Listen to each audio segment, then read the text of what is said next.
So you're ready to get started with real estate investing, huh? Well, let's take a look at some basic concepts to see what you can expect. So let's say you decide to buy a $200,000 house that you plan to rent out. You put 20% down and finance the balance.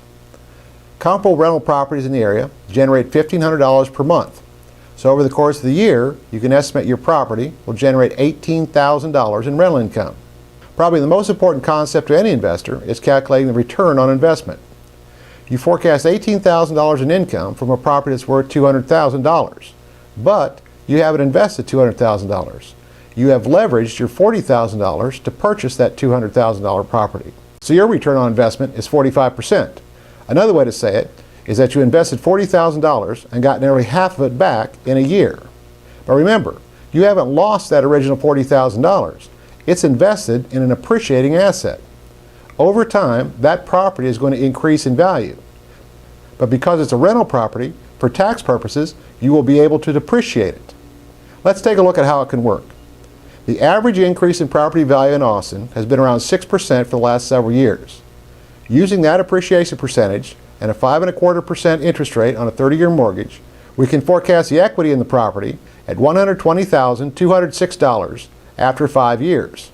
If we take that equity number and add in your total rental income for the same 5 years, we see that the total 5-year return on investment is $210,206.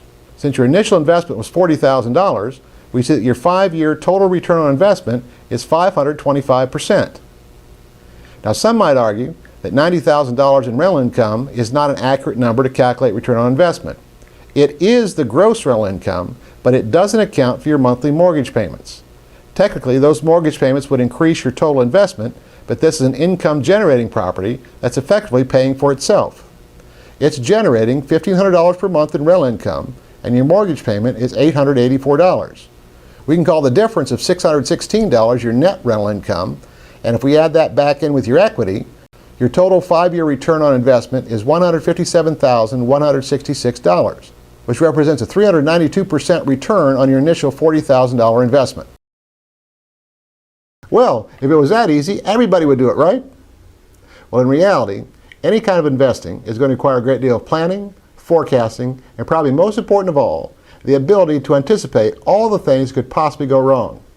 Even when you get really, really good at it, inevitably, you're going to be surprised by something you didn't plan on. Well, that's all we have time for today. Be sure to subscribe to the channel so you get instant access to all the new episodes.